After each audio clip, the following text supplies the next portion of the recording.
Bonjour à tous, bienvenue pour cette nouvelle webconférence Secret.net.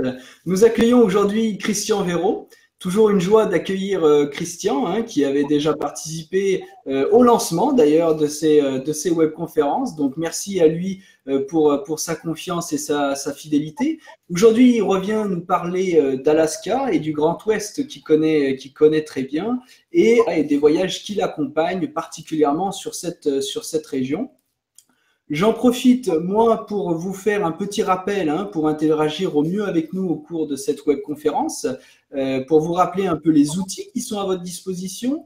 Donc, vous avez une barre blanche, donc elle est soit à droite de votre écran, soit en bas selon le format que vous utilisez, si c'est sur un smartphone ou un ordinateur. Vous avez 4 onglets pour interagir avec nous.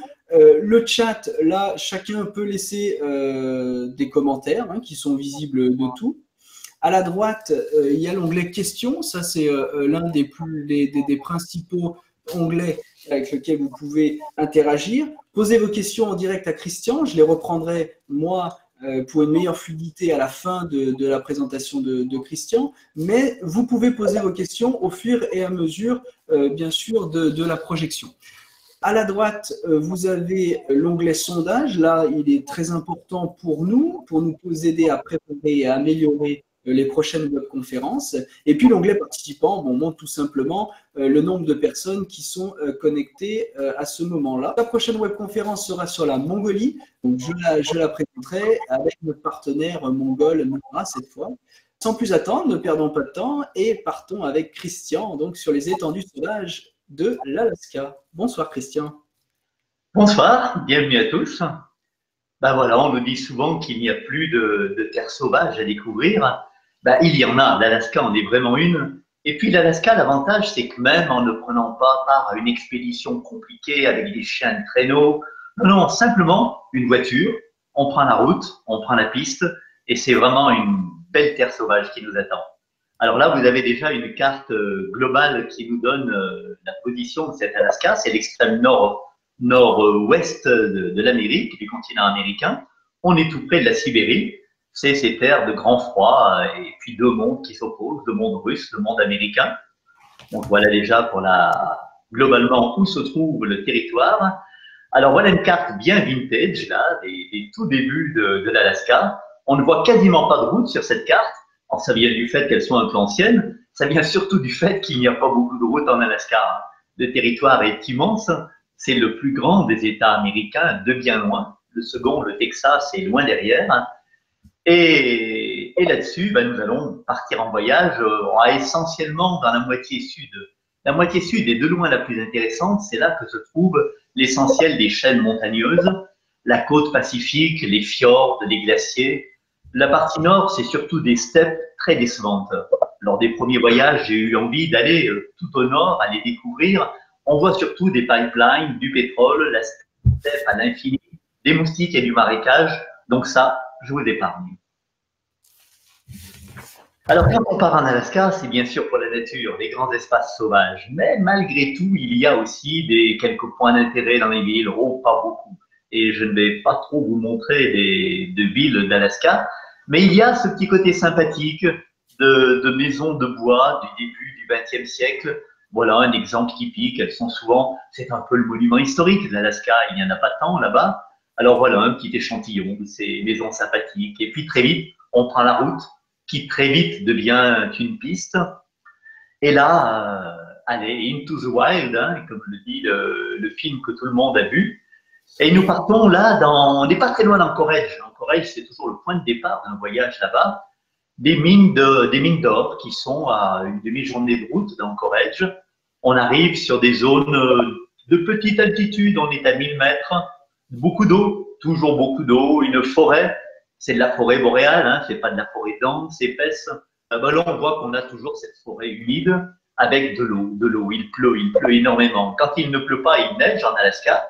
Et toute cette eau fait qu'on a une belle verdure, c'est forêt pluviale, c'est le terme qu'on donne, déjà à partir de Vancouver et plus au nord, tout au long de la côte pacifique, on découvre ce type de décor naturel. La faune, on va y revenir très très souvent, voilà un des points d'intérêt d'un voyage en Alaska. Et ici, sur un de ces étangs, on va rencontrer les oies du Canada, de belles bestioles qui arrivent par vol de 10, 20, 50. La nature, c'est toujours le cœur d'un voyage en Alaska. Je vous le disais, on va s'arrêter à Anchorage, parfois à Fairbanks, à Valdez, 2 ou 3 points, forêt, montagne, la faune, les cerfs mulets, une variété d'herbivores qui est très fréquente partout en Amérique du Nord. On voit là quelques fleurs, des fleurs partout présentes. C'est un coyote qui est venu se planquer un peu au milieu. Il était en train de guetter un petit rongeur. Et on a très souvent, à partir de juin, juillet, le printemps arrive tard. Et cette floraison, c'est un peu les prairies alpines qu'on connaîtrait dans l'Oison, dans la Vanoise. On a ce plaisir pendant tout l'été d'Alaska, qui est très court, d'avoir cette grosse densité de fleurs. L'ours noir, toujours présent, le voilà encore parmi nous.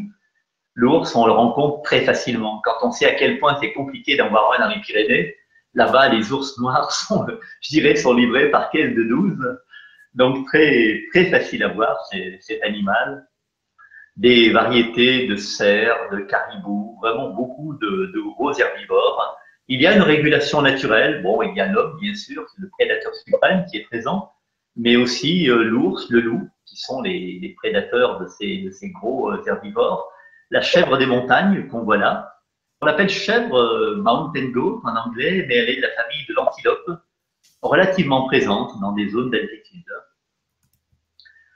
Et puis, même en juin, juillet, août, on va surtout à partir de juillet-août en Alaska, la neige, elle est partout. On marche très facilement dans la neige à partir de 1000 mètres d'altitude.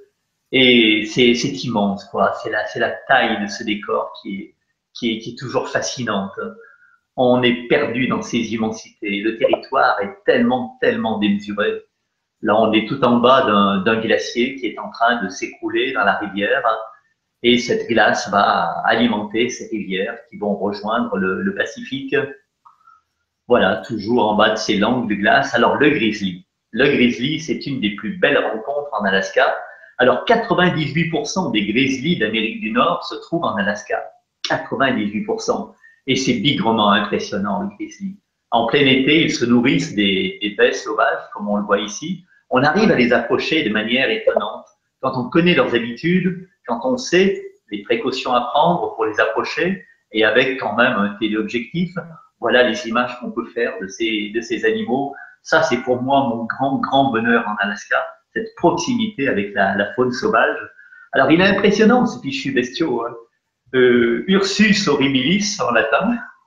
Déjà, le nom refroidit un peu, mais il ne faut pas dramatiser. Les ours en Alaska tuent 3 personnes par an, en moyenne. Alors, quand on sait qu'il y a 10 000 meurtres par arme à feu dans le même pays chaque année, méfiez-vous beaucoup plus des Américains que des grizzlies. Nous voilà repartis avec le type de paysage qu'on va découvrir quand on roule sur les pistes, les routes d'Alaska, de l'eau, des lacs, des étangs, et puis derrière les glaciers qui descendent, qui alimentent ces lacs et ces étangs. Le ciel bleu de temps en temps, le ciel gris plus souvent, la brume de temps à autre. Il y a tellement d'humidité, ben, elle s'évapore et puis ça crée quand même un obstacle entre le soleil et nous. De belles langues de glace qui descendent avec toute cette roche qui est abrasée par la glace et qui descend également. Ces teintes noires, c'est tout simplement cette poudre de roche qui est rabotée tout au long de la descente et qui va suivre cette masse gigantesque de glace. Voilà une image plus en gros plan avec les crevasses et c'est impressionnant. Alors, en été, on est bien, hein, les températures sont honnêtes, on a facilement dans la journée, je dirais entre 10 et 20 degrés. C'est tout à fait sympathique comme température, même si on est tout près de ces glaciers, du moment que le soleil est présent, et c'est quand même le cas de temps en temps. Donc, on peut savourer dans des conditions tout à fait correctes un paysage arctique, un paysage glaciaire. L'été, c'est aussi la période où les saumons remontent les rivières. Et les grizzlies le savent très bien. Ils savent à quel endroit, à quel moment ils vont trouver la remontée des saumons. Et en voilà un qui est en train de courir après son casse-croûte. Mais le casse-croûte, il est très rapide, hein. C'est beaucoup plus rapide qu'un hot dog, un saumon. Et il va falloir se dépenser quand même. Alors, il est trempé, il est un peu piteux, le poil qui pendouille, bien mouillé dans la flotte. Mais il se donne les moyens de courser son saumon. Et généralement, il arrive au bout de ses recherches, il arrive à en choper un de temps en temps. Ça, c'est aussi un des plaisirs en Alaska. D'ailleurs, il y a une des virées que je propose dans un des voyages là-bas, qui est d'aller à Katmai, où là, on est sur une zone où des dizaines de grizzlies peuvent être présents en même temps. Alors, quand le grizzly a mangé et qu'il laisse quelques morceaux de saumon, eh bien, il y a l'aigle qui est toujours perché au-dessus, qui attend et qui ne va pas se casser la tête à chasser le saumon, il va se contenter des restes laissés par le grizzly. Ça lui suffit tout à fait. On va rencontrer, ben voilà, là on voit vaguement le saumon, un petit peu à l'avant du grizzly, qui lui aussi fait un peu d'écume en s'enfuyant. Ce sont vraiment de belles scènes. Alors voilà, ça y est, il a gagné, il l'a eu, il va aller prendre son casse-croûte dans un coin, et puis les aigles commencent à s'agiter dans les arbres en se disant que c'est bientôt leur tour. Voilà, encore une belle bête attrapée. Oh, il a l'air un peu piteux, là, tout trempé, notre bon nounours. Mais ils sont bien nourris. Alors les aigles, voilà aussi une autre espèce quand même emblématique. Alors les aigles, si on veut les voir par grande quantité, c'est plutôt en octobre, en Alaska. Mais même en été, tout au long de l'été, en juillet, août, on en voit pas mal, surtout dans cette zone côtière. Le Golden Eagle, l'aigle royal, et puis le Bald Eagle, le symbole des États-Unis, l'aigle à tête blanche, le pigargue, on voit également là-dessus. Alors parfois c'est un peu compliqué pour distinguer les deux. Oh alors il est mignon là, il est adorable. Et un bon gros grizzly qui est planqué dans les herbes et qui relève, qui hume un peu. Il a senti qu'il y avait un bonhomme dans le coin et il essaie de repérer. Ils ont souvent pas une vue exceptionnelle, mais un odorat très très puissant, les ours. Ils vous repèrent de loin à vue de nez. Le bois flotté et puis l'épilobe, cette fleur très très présente en Alaska. Ça, c'est encore voilà une image typique du Grand Nord. Ce type de décor naturel, on va le retrouver sur tout le Grand Nord canadien, sur tout l'ouest du Yukon, l'Alaska.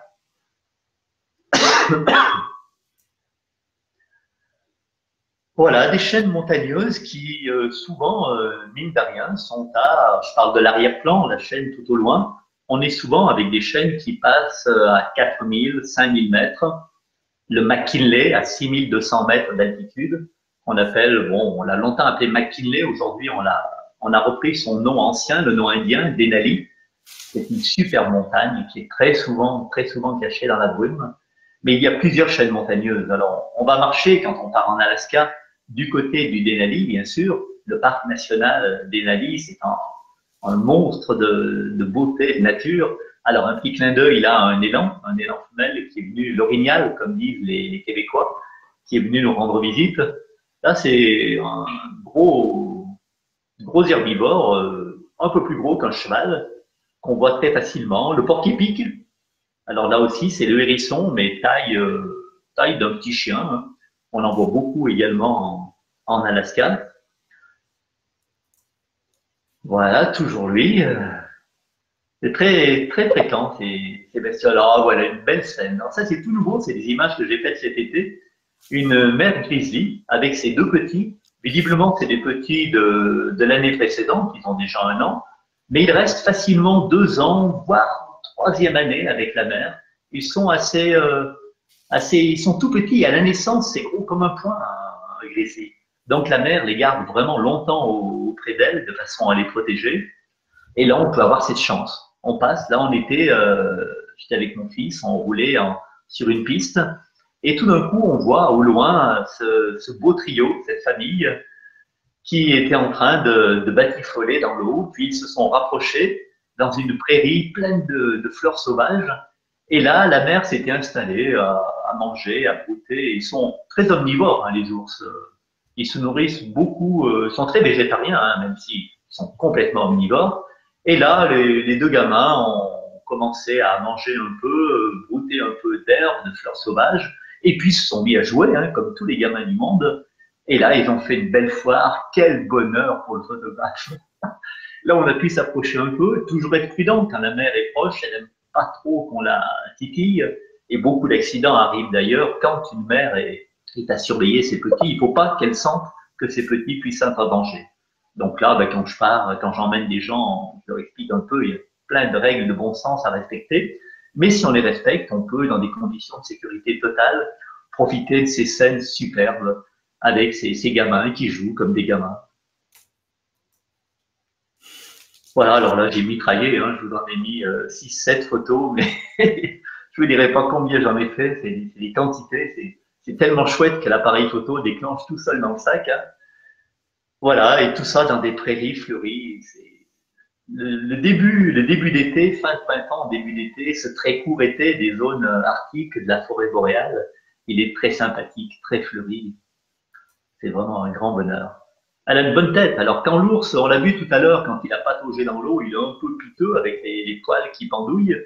Mais là, quand il est bien sec, bien frais, il a une tête assez impressionnante. Le grizzly, voilà, ce type de bestiole. Bon, la femelle est un peu plus petite, un peu moins lourde que le mâle, mais on est dans une fourchette entre 150 et 250 kilos. Bon, ça fait déjà une belle bestiole. 1m10, 1m30 au garrot. Voilà, un ours noir de passage. Bon, on les distingue par la teinte, mais parfois l'ours noir, surtout s'il est jeune, peut être clair, un peu comme le grizzly.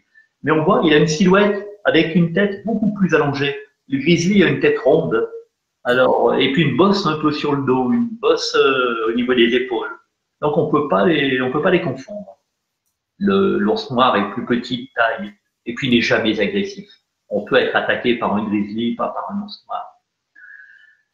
Les trappeurs, les Amérindiens vivent beaucoup dans ce type d'habitation qu'on retrouve très, très facilement quand on se balade dans des pistes, dans des forêts. Les voilà, donc avec une petite lumière de contre-jour au milieu des fleurs, l'aigle, toujours ces aigles qui sont parmi les animaux phares de cette région. Là, un beau bald eagle, le pigard à tête blanche. Alors les cygnes, moi je croyais que les cygnes, on n'en voyait que dans les jardins publics. En Europe, j'avais jamais vu de cygnes sauvages et j'imaginais même pas qu'il y ait des cygnes en pleine nature. En Alaska, on va en rencontrer beaucoup.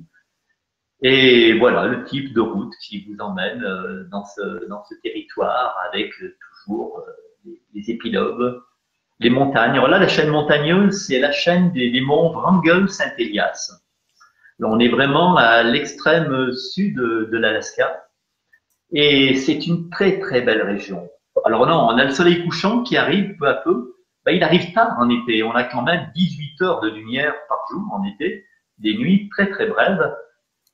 Le soleil couchant dure longtemps. Et dans ce massif Wrangell-Saint-Elias, on passe par des sites comme la ville de Chitina.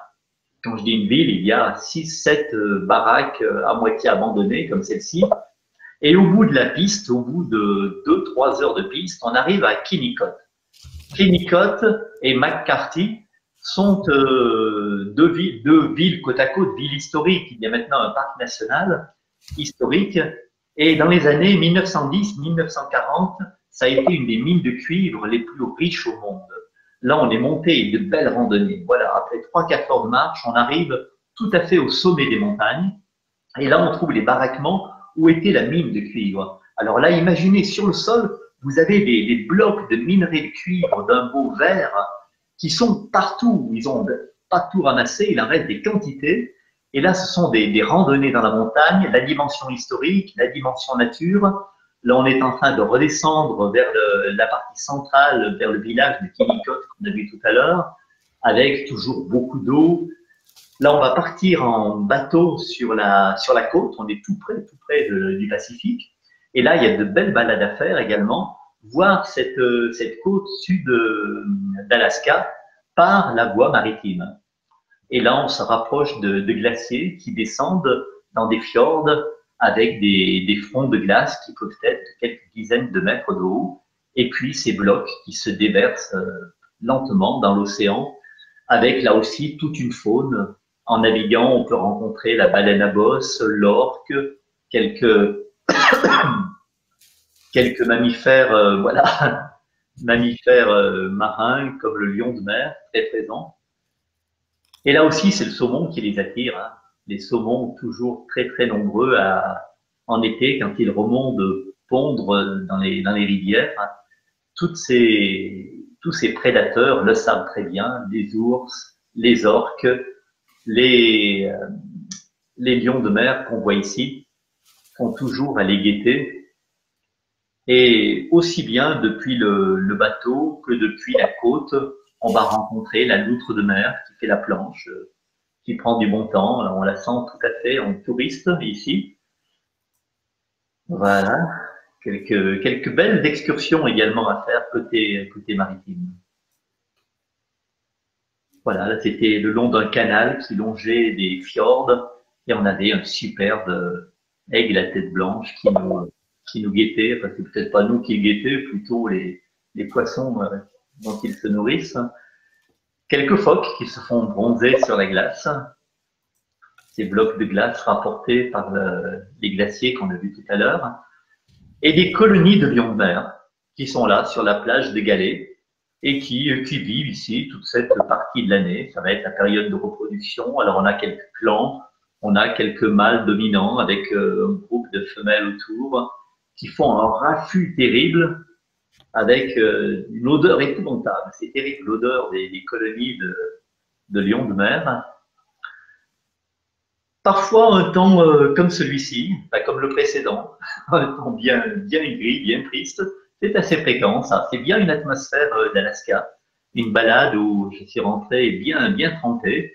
Mais voilà, là, on retrouve le ciel bleu qui vous récompense des efforts après une balade dans laquelle on va rencontrer ce petit animal. Là, c'est un jeune mouflon, une variété du mouflon, le doe sheep, comme ils l'appellent là-bas.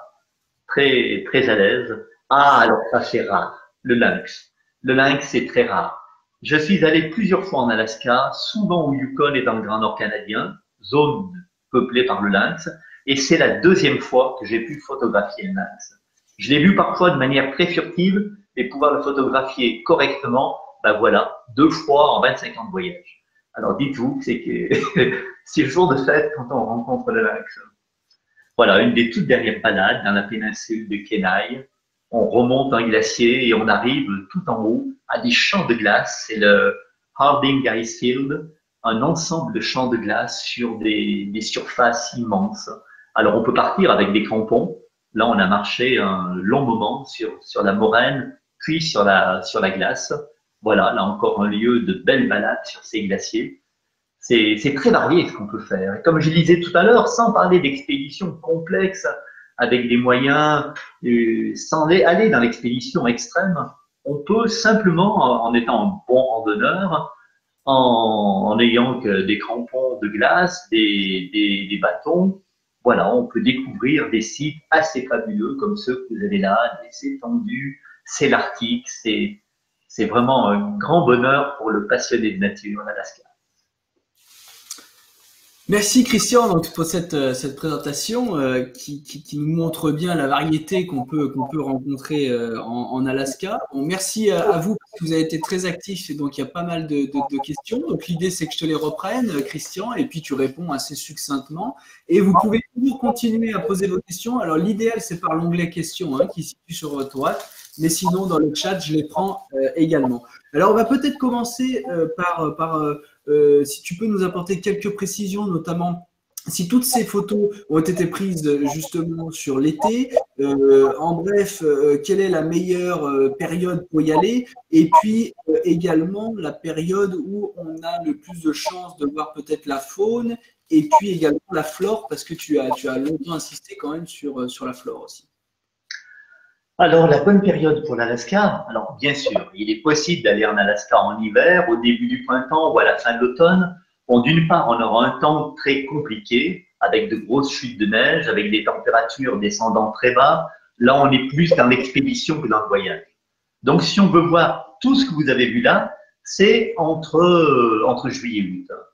L'idéal, c'est fin juin, juillet, c'est vraiment la meilleure période.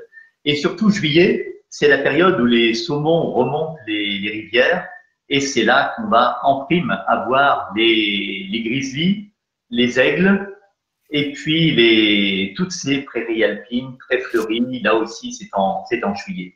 Donc la bonne période, la période idéale, c'est ce mois. D'accord. Et pour la faune, Alors pour la faune, c'est vrai que en hiver, c'est pareil. En hiver, beaucoup d'animaux hibernent. En été, c'est là que les animaux se refont une santé, se refont du gras pour l'hiver. C'est là qu'on a les périodes de reproduction. Ils sont beaucoup plus actifs à cette période. Donc, de toute façon, moi, je recommanderais tout à fait pour quelqu'un qui veut voyager en Alaska, c'est à partir de fin juin jusqu'à mi-août, pas plus. Très vite, on a de la neige qui va bloquer les routes. La belle période, elle est relativement courte.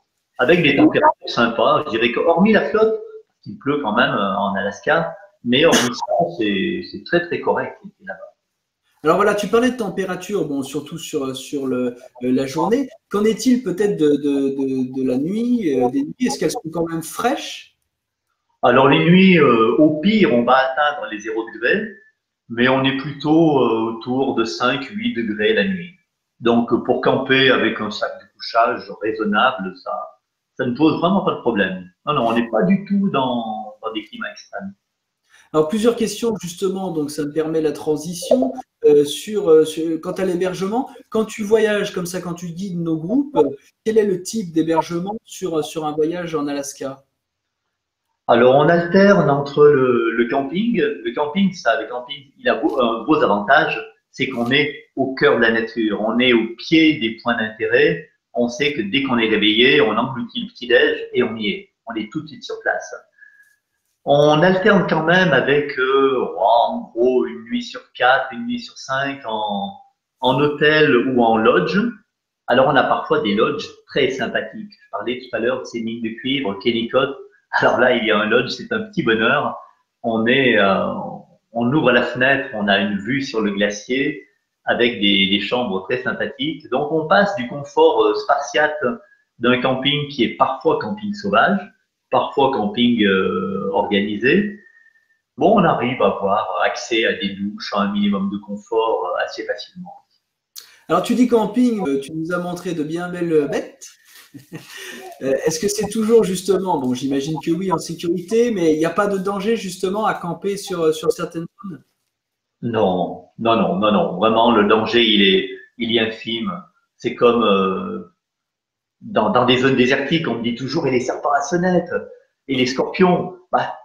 Combien est-ce que vous connaissez de personnes qui se sont fait mordre par une vipère en France? C'est pareil, quoi. La probabilité d'être attaqué par un grizzly ou mordu par un serpent à sonnette dans le sud-ouest américain, c'est comme se faire mordre par une vipère en France, quoi. C'est minime. Non, non, il faut pas être trop soucieux avec ça. Et puis, il y a tout un tas de règles de comportement. Une fois qu'on les applique, non, les attaques de grizzly, c'est 9 fois sur 10 des gens maladroits, des gens qui font un peu n'importe quoi pour approcher le grizzly. Non, il faut le respecter, le grizzly. Et dans ce cas, il vous respecte. Et puis j'imagine que comme tu disais, il y a deux, trois règles de sécurité à respecter que tu donnes au début de voyage et qui sont généralement suivies, quoi. Bien sûr, bon, on a tous en tête, on a tous vu le film Le Revenant où Leonardo DiCaprio se fait complètement massacrer par un grizzly. Alors dites-vous que même si ça arrive, voilà, 3 par an sur toute l'Amérique du Nord. Non, c'est des gens qui le cherchent vraiment, ceux qui se font massacrer par un grizzly. Et dans les conditions où on voyage nous, dont le risque il est extrêmement, extrêmement faible. C'est comme se faire attaquer par un lion lors d'un safari au Kenya. Il faut vraiment. Alors, probable qu'il y ait beaucoup de personnes qui nous suivent, qui te connaissent, qui savent que tu es quand même un photographe hors pair, hein, puisque tu nous as montré quand même de très belles photos. Beaucoup de questions qui reviennent notamment par rapport aux photos donc, de deux ordres. La première, c'est est-ce que tu étais loin à chaque fois pour prendre les photos que tu nous as proposées, à la fois sur les glaciers et à la fois sur la faune. Et la deuxième catégorie de questions qui revient par rapport à ce thème, c'est en gros, sans rentrer trop dans le détail, quel matériel il faut amener pour essayer de ramener quand même de belles photos. Bon, voilà un paquet d'années que je fais de la photo. Et ce que j'ai appris, c'est que l'essentiel, c'est de prendre le temps de regarder, de savoir jouer avec la lumière, de savoir composer. Donc, c'est votre œil, votre sensibilité. Et ensuite vient le matériel, la technique. Donc, faut pas trop se prendre la tête avec la technique. Alors aujourd'hui, on trouve des boîtiers compacts, des bridges qui permettent de faire de la bonne image. Bien sûr qu'un réflexe, c'est le niveau au-dessus, avec des objectifs interchangeables. Et au niveau des optiques, qu'est-ce qui est utile? Alors, dans les balades, dans la nature, les glaciers, ça, tout a été fait au grand angle. Généralement, on est vraiment au cœur de l'action et c'est beaucoup plus le grand angle qui sera nécessaire. Le téléobjectif va être utilisé uniquement pour la photo animalière. Et pour tout dire, les photos d'ours que vous avez pu voir, tout a été fait avec un 300 mm. Donc, c'est vraiment pas énorme au niveau focal. C'est vraiment pas quelque chose de gigantesque, un 300 mm. Ce qui veut dire qu'on est relativement proche de ces animaux. Et en effet, c'est un avantage de l'Alaska. On est parfois dans des zones classées parc national où les animaux n'étant pas chassés n'ont pas cette peur instinctive de l'homme et ne détalent pas trop vite. Et puis ensuite, également, le fait de connaître un peu leurs habitudes, leurs comportements, de savoir comment les approcher, bon, on arrive à diminuer cette distance. Et puis il y a la chance aussi, très souvent, beaucoup d'animaux, on les rencontre par hasard. On est en balade et tout d'un coup, au détour du sentier, bah, tiens, un élan qui est là, un ours qui apparaît, ou alors le long de la piste, et on s'arrête, on sort discrètement, sans faire trop de bruit avec le matériel photo. C'est pas très compliqué de faire de la photo en Alaska. Donc, un minimum de matériel photo, mais pas trop se prendre la tête avec ça. Et surtout de la patience, de la persévérance. Certains jours, ça le fait pas, et puis d'autres jours, les ours sont livrés par caisse de double, comme je disais tout à l'heure. C'est très, très irrégulier. Une autre question, on a parlé d'hébergement, une question peut-être relative à la nourriture. On mange du saumon également. Est-ce que le grizzly, on peut profiter de sa pêche? Alors bien sûr, bon, on peut profiter de sa pêche. Il faut éviter d'aller chipper le saumon du grizzly, parce que ça, il a pas du tout le sens de l'humour, le grizzly. Mais oui, on va trouver du saumon, bien sûr. On va pouvoir en acheter sur place. Je dirais qu'il est plus cher qu'en France. En Alaska, tout est très cher. Le problème de l'Alaska, c'est qu'on est loin de tout. Pratiquement tout est importé depuis les États du Sud. Mais on va pouvoir, bien sûr, quelqu'un qui est pêcheur peut imaginer, il y a des voyages faits pour les pêcheurs en Alaska. Et on peut partir pêcher le saumon et d'autres variétés de poissons dans les rivières, les lacs et un peu partout en Alaska. Mais oui, alors pour manger, on va pique-niquer, on va se débrouiller quand on campe, on va de temps à autre aller dans un petit restaurant local. L'Alaska, comme tous les États-Unis, il faut pas aller en Amérique du Nord pour la gastronomie. C'est pas la meilleure destination. Je vous conseille plutôt le Périgord pour ce type d'objectif. On se nourrit, on va faire un barbecue le soir en coin du feu, on arrive à se nourrir correctement. Deux questions encore relatives aux ours. La première, c'est est-ce qu'il y a besoin d'être équipé, armé un peu avec des fusées ou des choses comme ça, comme on peut l'être avec les ours polaires dans le Grand Nord? Et l'autre, c'est que tu as parlé pendant ta présentation des ours de Katmai. Il ne me semble pas qu'on en ait vu en photo. Est-ce qu'on peut les voir au cours du voyage? Alors déjà, sur le continent d'Alaska, sans parler d'aller à Katmai dans un premier temps. Alors, de quoi être armé pour se défendre contre les ours? Alors moi, je suis toujours armé de ce qu'on appelle là-bas la bombe au poivre. C'est quelque chose qui est apparu depuis quelques années. Auparavant, on avait la clochette. Donc, chaque randonneur avait une clochette accrochée à la ceinture. Et ce qui fait que l'ours n'est pas surpris. On dit toujours que le danger principal, c'est que l'ours et le grizzly en particulier soient surpris sur son territoire.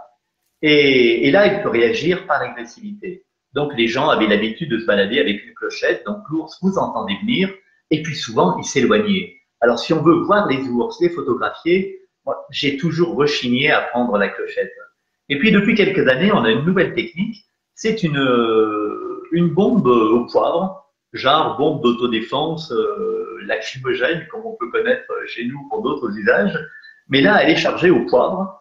Et uniquement au cas où un ours vous attaque, quand il arrive sur vous, vous déclenchez la bombe au poivre. Alors, je vais vous dire que vu le stress où on doit se trouver, je ne sais pas comment on réagit dans cette circonstance-là. Moi, je n'ai jamais eu à arriver à cette extrémité. J'ai toujours ma bombe au poivre à la ceinture quand on part en rando, mais c'est rarissime quand un ours attaque, vraiment rarissime. Moi, j'ai côtoyé les ours dans l'Amérique du Nord, dans le Grand Nord canadien, les territoires du Nord-Ouest, l'Alaska et le Yukon.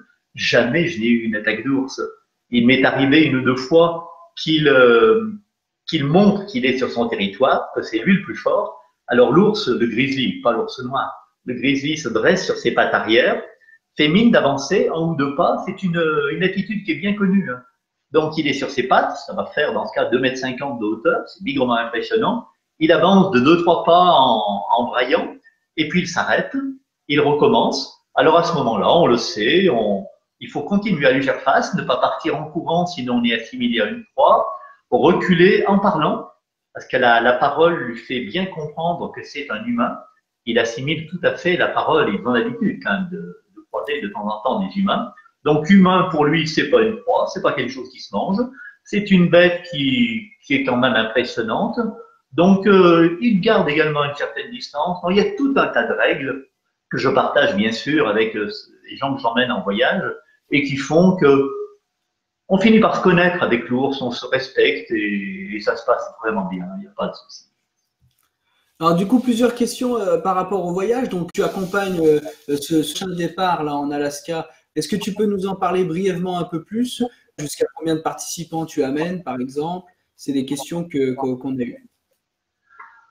Alors déjà, je reviens sur la deuxième partie de la question précédente que j'avais un peu laissée de côté, Katmai. Alors Katmai, ça fait partie de ce voyage, c'est une option qui est possible. On a un voyage qui est de l'ordre de 2 semaines avec une possibilité d'aller passer 2 jours. Là, on prend l'hydravion, on se rend sur cette péninsule qui est uniquement accessible par la voie aérienne. Et là, on va sur un secteur qui se nomme Brooks Camp, qui est assez connu des naturalistes. Et en juillet, pendant une petite période, ça dure une quinzaine de jours, pas plus, vous avez des dizaines d'ours qui sont plus gros. Ce sont des grizzlies, mais qui sont plus gros parce qu'il y a une quantité de nourriture ici, de saumon en particulier, donc des grizzlies de belle taille. Et sur des chutes d'eau, vous avez tous vu ces images, ceux qui s'intéressent à ces régions, où vous avez l'ours qui est en haut, les saumons remontent et l'ours chope le saumon quand il arrive en haut de la chute d'eau. Alors c'est connu, vous n'êtes pas tout seul quand vous arrivez là, il y a du monde autour, c'est contrôlé par les rangers, c'est le système des parcs nationaux américains, mais c'est dans un milieu parfaitement resté sauvage, naturel. C'est pas du tout à classer dans les attractions touristiques, même s'il y a un peu de monde, ça reste vraiment un coin perdu de l'Alaska sauvage. Et donc ça, c'est un des aspects de ce voyage. Alors tout le reste du voyage, vous l'avez vu en image. Là, pratiquement toutes les régions où l'on va durant ce circuit, on a vu des images tout au long de ce diaporama. Alors les groupes, bon, ce n'est pas en dessous de 4 personnes et c'est rarement au-delà de 8 personnes. Voilà un peu la fourchette, 4, 8, ça peut varier un poil au-dessus ou au-dessous. Mais on privilégie vraiment chez Tamera le petit groupe, ça c'est évident. Dans un voyage nature, pour aller vers la faune sauvage, bon, il ne faut pas être un grand nombre. Donc ça, c'est un point important.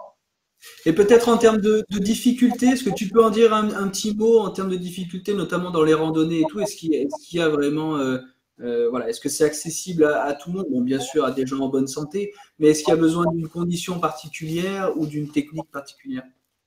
Non. Alors, il n'y a pas de randonnée qui soit assimilable à de l'escalade avec nécessité de pioler, de savoir-faire en termes d'escalade. Non, c'est de la montagne, mais de la montagne où on marche sur ses 2 pieds avec des bâtons de rando éventuellement. De temps en temps, on va faire un tour sur un glacier, mais dans des conditions aussi de sécurité. On ne s'aventure que sur des zones des zones connues sans risque de crevasse, des zones où j'ai déjà randonné.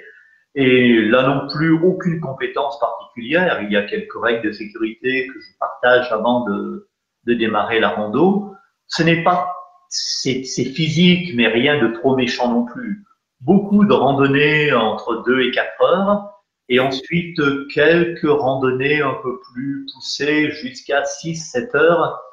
Mais jamais marcher pour marcher, aligner les kilomètres, non. Alors pour moi, ça c'est clair, je ne suis pas marcheur pour marcher, c'est surtout s'imprégner de cette nature, de cette beauté sauvage, s'arrêter, regarder les fleurs, regarder un animal au loin, on sort les jumelles, on fait de la photo, surtout prendre son temps.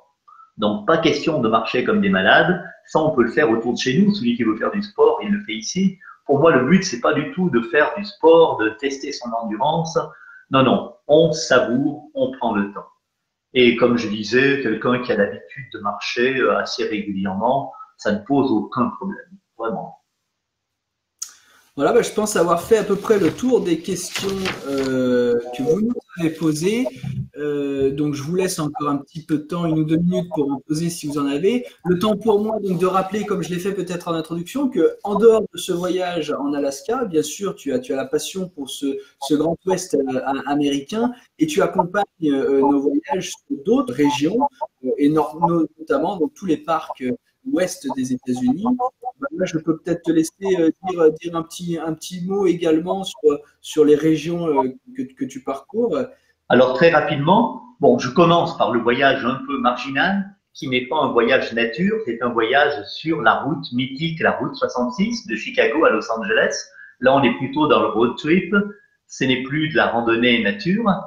Sinon, aspect nature, il y en a un tout à fait au début du printemps, au mois d'avril, avec un thème, une région complètement méconnue, à la frontière avec le Mexique, mais côté américain, sud Arizona, sud Californie, quand le désert se recouvre de fleurs sauvages, quand les cactus sont en fleurs. Ça, c'est quelque chose que ne propose personne et pour moi, c'est un coup de cœur. J'avais fait de la photo là-bas il y a quelques années et c'est vraiment un voyage hors du commun. Ensuite, il y a Montana, Wyoming. Alors, on connaît tous Yellowstone, les parcs des glaciers à la frontière canadienne. Donc là, on est dans des décors naturels qui nous rappelleront beaucoup plus les Alpes entre Suisse, Italie et France, mais à une échelle, bien sûr, tout autre. Une faune sauvage avec les troupeaux de bisons, les loups. Donc, des grands espaces sauvages, mais dans un milieu proche de notre paysage alpin. Et puis le dernier, voyage nature, alors moi c'est mon coup de cœur depuis toujours en Amérique du Nord, c'est le sud-ouest, Arizona, Utah. Alors Arizona, Utah, vous allez me dire, oh mais on y est tous allés, on connaît le Grand Canyon, Bryce Canyon, Monument Valley, voilà, vous avez déjà fait ça. Mais moi qui suis photographe depuis quelques décennies dans cette région, je ne vous emmène pas dans ces coins-là. Il y a mes petits coins secrets de photographe au bout des pistes, dans des coins vraiment isolés, perdus dans le désert. On va marcher, dormir parfois à la belle étoile. Et alors là, des coins vraiment fabuleux. Et ce qui est extra, c'est que là, aucune agence n'emmène personne dans ces coins-là. C'est compliqué, il faut vraiment connaître, y aller depuis longtemps. J'ai repéré, il n'y a pas de sentier, pas de piste. J'ai repéré tout ça au GPS de rando. Et là, vraiment des coins, un paradis pour les amoureux de désert, de géologie, de phénomènes naturels avec des formes, des couleurs. C'est bon, vous avez vu Bryce Canyon, le Grand Canyon, c'est tout aussi beau, tout aussi grandiose, mais il n'y a personne. Voilà qui est. Je pense avoir fait le tour des questions. On te remercie encore beaucoup, Christian, donc pour ta confiance et ta fidélité.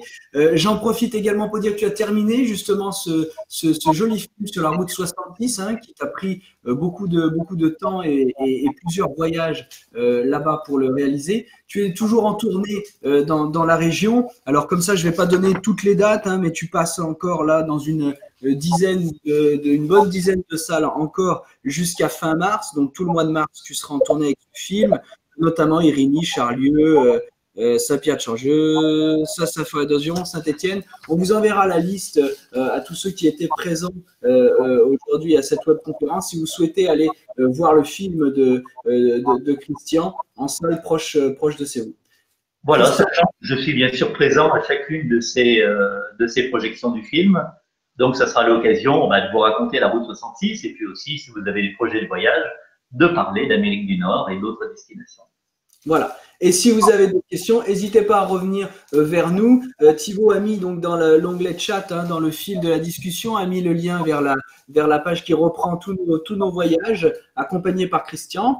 Il me reste vous dire, donc la prochaine webconférence sera le 20 mars sur la Mongolie. Vous retrouvez bien sûr toutes les webconférences et les replays sur notre site internet.